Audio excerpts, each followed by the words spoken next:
हे future psychologist, मैं खुशी और आप देख रहे हो द साइकोलॉजी कैटलिस्ट, जहां हम एक्सप्लोर करते हैं human mind like never before. आज की वीडियो में हम कर रहे हैं रिसर्च मेथड्स के PYQs। तो as a part of our day 8 of 2500 plus question practice challenge for CUET PG psychology, तो रेडी जाओ अपने कॉन्सेप्ट को टेस्ट करने के लिए।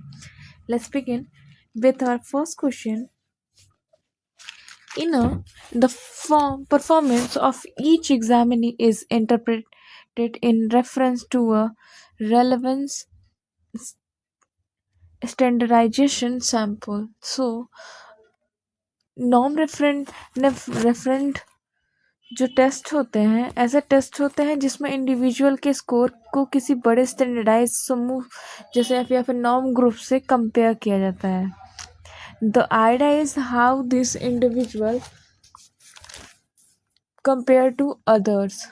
फॉर एग्जाम्पल IQ टेस्ट, अगर IQ टेस्ट में अगर आपकी IQ अगर 110 है, अगर आपका IQ 110 है तो इसका मतलब है कि आपका नॉर्म ग्रुप्स अगर एवरेज इक्वल टू 100 है तो आप क्या आपका स्कोर जो है एवरेज लोगों से ऊपर है।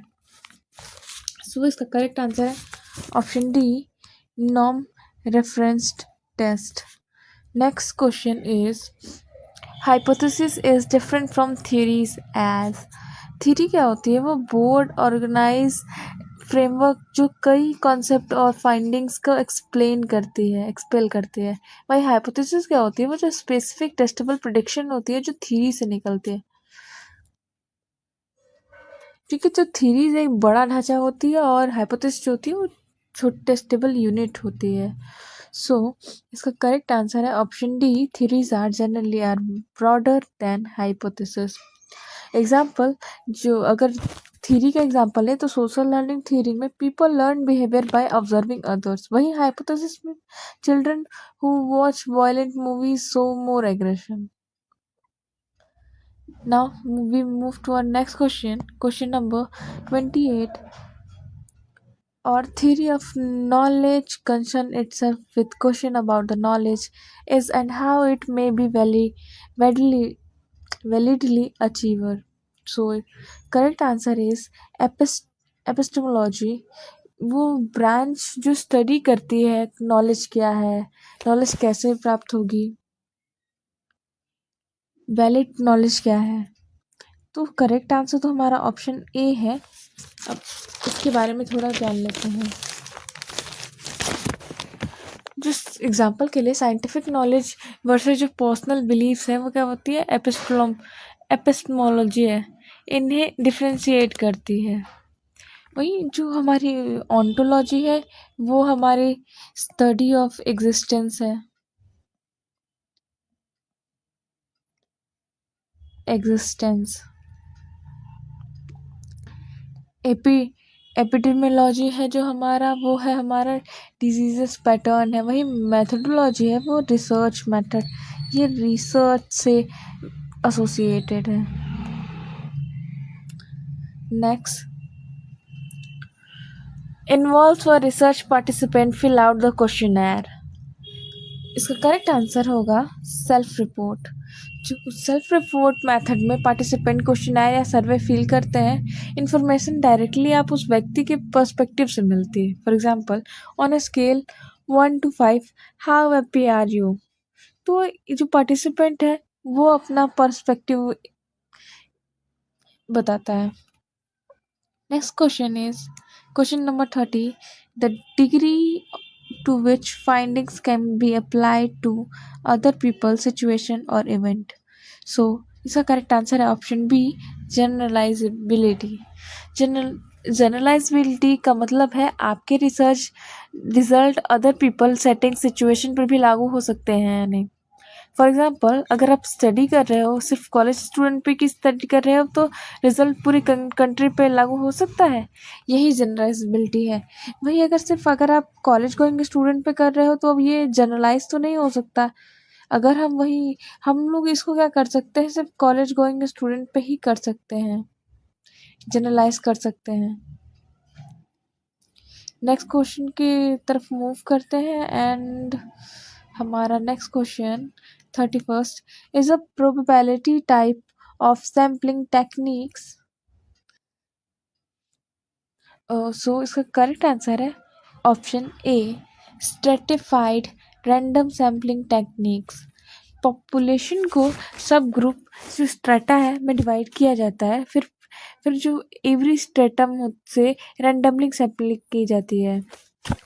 हर इंडिविजुअल का सिलेक्शन चांस नोन होता है, इसलिए प्रोबेबिलिटी सैम्पलिंग होती है। Next question,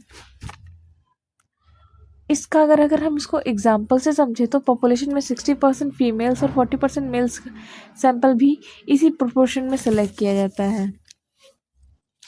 next question is question number 32।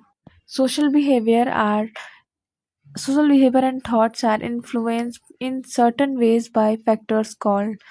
So experiment में इंडिपेंडेंट वेरिएबल के फैक्टर होते हैं जो बिहेवियर या थॉट्स को इन्फ्लुएंस करते हैं। सो करेक्ट आंसर है option D, independent variable. Example, अगर डज क्राउड अफेक्ट अग्रेशन, तो क्या है ये क्राउडिंग क्या हो जाएगी, हमारी जो क्राउडिंग हो जाएगी वो आईवी हो जाएगी, वही जो एग्रेशन है वो हो जाएगा हमारा DV. Confounding and mediating influence करते हैं, लेकिन बेसिक फैक्टर जो होता है वो आईवी ही होता है। Next question is researcher conducted by watching other people's behaviour as they go about their normal routine is. So इसका करेक्ट आंसर है रिसर्च पार्टिसिपेंट्स में को उनको नेचुरल इन्वायरमेंट में बिना इंटरफेरेंस ऑब्जर्व करता है, तो इसका आंसर होता है naturalistic observation. For example, children playground में नेचुरली कैसे बिहेव करते हैं, ऑब्जर्व करना, कंट्रोल्ड ऑब्जर्वेशन में रिसर्चर सेटिंग बदलता है या नहीं, ये स्टडी ही हमारा क्या होता है, watching other people behaviour. Neutral ये क्या होता है, क्योंकि हम किसी तरह का सिर्फ वॉच कर रहे हैं, किसी तरीके का कंट्रोल नहीं कर रहे हैं। Next, an in-depth study of particular individual is called. So हम इन डेप्थ में किसी पर्टिकुलर इंडिविजुअल की स्टडी कर रहे हैं, इसका करेक्ट आंसर है केस स्टडी। हम किसी इंडिविजुअल की पूरी केस को स्टडी करते हैं, किसी एक इन डेप्थ डिटेल्ड इन्वेस्टिगेशन होती है, तो किसी इंडिविजुअल ग्रुप या फिर रेयर घटना की होती है। जैसे for example Phineas Gage, personality changes after brain injury, classic, ये क्या है हमारा, अगर हम क्लासिक स्टडी कर रहे हैं, केस स्टडी कर रहे हैं। Next question is the method that allows cause and effect inference is called. Correct answer is option C, experiment में रिसर्चर क्या करता है, आईवी को मैनिपुलेट करता है और सभी एक्सट्रानियस वेरिएबल्स को कंट्रोल करता है, इसलिए कॉज इफेक्ट रिलेशनशिप क्लियरली मिलता है। कोरिलेशन सिर्फ एसोसिएशन बनाता है, कॉजल नहीं। सो अब हमारा नेक्स्ट क्वेश्चन है question number 36। Out of the following which one is not example of probability sampling. Probability sampling के बारे में भी हम लोगों ने पहले भी बात किया है। इसका सही आंसर होगा option D, quota sampling. Quota sampling में से ग्रुप्स की जो कोटा सेट होते हैं किए जाते हैं, लेकिन सिलेक्शन रैंडम नहीं होता, इसलिए नॉन प्रोबेबिलिटी जो सैम्पलिंग होती है उस मेथड्स में simple, random, stratified, cluster quota sampling इनमें बिल्कुल डिफरेंट होता है। यानी सिंपल टर्म में अगर हम लोग समझें तो ये जो 3 टर्म्स हैं ये इसमें कुछ सिमिलैरिटीज हैं, बट जो कोटा सैम्पलिंग है ये बिल्कुल ही डिफरेंट है। सो योर करेक्ट आंसर है option D. Next is the entire group that researcher is interested in is called C. इसका करेक्ट आंसर होगा सी, पॉपुलेशन। पॉपुलेशन होता है पूरा ग्रुप जिसके बारे में रिसर्चर कंक्लूजन चाहता है, जितना सैंपल का एक छोटा हिस्सा।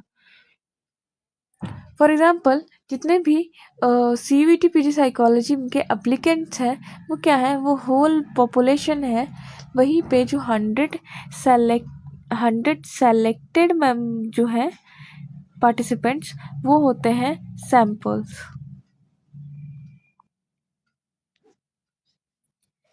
ये जो पार्ट होता है वो इसी पॉपुलेशन से ही कवर लिया जाता है। Next question is question number 38 double blind studies control for. So इसका करेक्ट आंसर है डबल ब्लाइंड स्टडी में पार्टिसिपेंट नहीं जानता कि उसे क्या दिया गया है, रिसर्चर भी नहीं जानता कि किसे क्या मिला है। इससे कंट्रोल होता है जो हमारा प्लेसबो इफेक्ट होता है, जो पार्टिसिपेंट के एक्सपेक्टेशंस होते हैं, और सेकेंडली एक्सपेरिमेंटल इफेक्ट भी होता है जो रिसर्चर्स के बायस होते हैं, इसको भी कंट्रोल करते हैं। सो इसका correct answer option D, placebo effect and experimental effect. Next question is question number 39. Which research technique would most likely to be used as by a symbolic interactionist? Symbolic interactionism interpersonal meaning, symbols, interpretations को समझता है। Qualitative जो approaches है उसमें best method होता है participant observation. So हमारा correct answer होगा ऑप्शन बी, जो और रिसर्चर खुद भी ग्रुप के साथ इंटरैक्ट करता है और मीनिंग को समझाता है। Next question is question number 40. A group of 4-year-olds is given an IQ test. They get retested at the age of 8, 12, 20. This is an example of. So इसका करेक्ट आंसर है longitudinal study. हम लोग longitudinal study में क्या करते हैं, एक ही group या फिर एक इंडिविजुअल की स्टडी करते हैं आफ्टर ओवर टाइम। इस जो मेथड होता है उसे बोलते हैं हम लोग, सेम इंडिविजुअल को डिफरेंट एजेस में टेस्ट किया जाता है, इसको ही लॉन्गिट्यूडनल मेथड कहते हैं, जैसे कि IQ development over time. Next is question number 41. When the same group of subject is tested in 2 different conditions and inferences are made, the design is called. So, one participant दूसरे participant को refer करता है तो ये chain बनती है। So इसका सही ऑप्शन है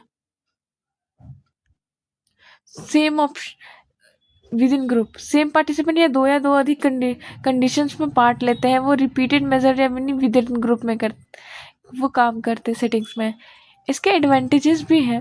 इंडिविजुअल क्या करते हैं, डिफरेंस से कंट्रोल हो जाता है, मोर स्टैटिस्टिकल पावर मिलती है इनका। Next question is question number 42. As you can see, it's a challenging question. A researcher wants to study the self-esteem of a single mother. He or she went to a single mother and asked her to refer another single mother as per her knowledge. This technique is called. So, researchers क्या study कर रहे हैं self esteem की, वो क्या करते हैं, एक पार्टिसिपेंट को वो बोलते हैं कि वो वैसे ही दूसरी पार्टिसिपेंट को रेफर करें। इससे एक चेन बनती जाती है। जैसे एग्जाम्पल के लिए सिंगल मदर, तो सिंगल मदर दूसरे सिंगल मदर को अप्रोच करती है, वो ऐसे एक चेन की तरह पूरी ग्रुप बनाई क्रिएट करती है, जैसे कोई ड्रग यूजर या फिर LGBTQ ग्रुप्स। सो इसका करेक्ट आंसर है option number C, snowball. Next question is question number 43. In which kind of research design the researcher explores the event which has already occurred? So, event already happen, यानी जो event है already हो चुका है। अब researchers उसका reason ढूंढता है। मैनिपुलेशन पॉसिबल नहीं होता क्योंकि वो ऑलरेडी हो चुका है। फॉर एग्जांपल, चाइल्डहुड ट्रॉमा के बाद डिप्रेशन क्यों हुआ है, तो ट्रॉमा मैनिपुलेटेड नहीं किया जा सकता है। इसका करेक्ट आंसर हो जाएगा option B, ex post facto design. Next question is question number 44. When the group is made up of individuals of nearly the same abilities. So, इसका आंसर हो जाएगा होमोजीनियस। होमोजीनियस क्या होता है, वो जो इंडिविजुअल होता है उसकी नियरली सेम एबिलिटी या कैरेक्टरिस्टिक्स के लोग होते हैं। For example class of toppers, ये होमोजीनियस है। वही हम मिक्स एबिलिटीज की अगर क्लास हो तो वो हेट्रोजीनियस होगी। Next question number 45, variables are. So variables क्या होते हैं? वो मेजरेबल होते हैं, main focus on a research, vary in precision levels. तो इसका जो ये भी इनको मेजर भी किया जा सकता है, वो रिसर्च पे भी फोकस होते हैं और वो समटाइम्स वेरी भी कर सकते हैं। सो इसका करेक्ट आंसर है option D, all of above. Question number 46. In which of the following designs researchers study two or more groups of participants belonging to different age group at the same point of time in context to some specific variables? इस, इस जो भी इसका correct answer है option A, cross sectional. Different age groups को एक ही समय पर स्टडी किया जाता है, जिसमें से 5 ईयर, 10 ईयर या 15 ईयर के जो चिल्ड्रन, सभी चिल्ड्रन को एक फिक्स टाइम पे, फॉर एग्जांपल 2025 में अगर हम स्टडी कर रहे हैं तो ये सबको एक साथ स्टडी की जाएगी। Next question is question number 47. Which of the following is not relevant consideration for selecting a research problem? Research problem क्या पॉजिटिव होना चाहिए? जरूरी नहीं होता कि अदर क्राइटेरिया भी इम्पोर्टेंट है, पर उनमें unambiguity, feasibility, theoretical relevance, availability of tools, इसलिए A is not relevant. Question में नॉट रिलेवेंट क्या है तो be a positive statement. Sometimes problem can also be a negative statement also. Question number 48. Which of the following would not be very appropriate source for searching a research problem? So 48 के लिए इसका correct answer है option B, journal literature. Good resources क्या होते हैं? जो expert की suggestions होते हैं, रिसर्च जर्नल्स होते हैं, प्रीवियस रिसर्च वर्क्स होते हैं। वही जर्नल लिटरेचर क्या होता है? वो newspaper, magazines, non academic sources होते हैं जो कि साइंटिफिकली स्ट्रॉन्ग नहीं होते हैं। Next question is which of the following is not true about the hypothesis? Hypothesis research को डायरेक्शन देती है, सेम डायरेक्शन टूल या टेक्स्ट सिलेक्शन को भी गाइड करती है, इसलिए यह स्टेटमेंट गलत है कि भी स्टार्टिंग पॉइंट फॉर रिसर्च तो होती ही है, हेल्पफुल भी होती है प्रिडिक्शन के लिए भी। तो हमारा क्वेश्चन नंबर डी जो आंसर है वो unrelatable to test and tool development, ये गलत है। Last for not the least, a hypothesis which state that a specific relationship holds good for at least one case is called the hypothesis. So इसका correct answer है existential hypothesis. Existential hypothesis कहती है कि कम से कम एक case ऐसा मौजूद हो जिसमें रिलेशनशिप ट्रू हो। एग्जाम्पल के लिए, there exist at least one person who has a photographic memory. Alternative substantial limited का अलग अलग अर्थ होता है।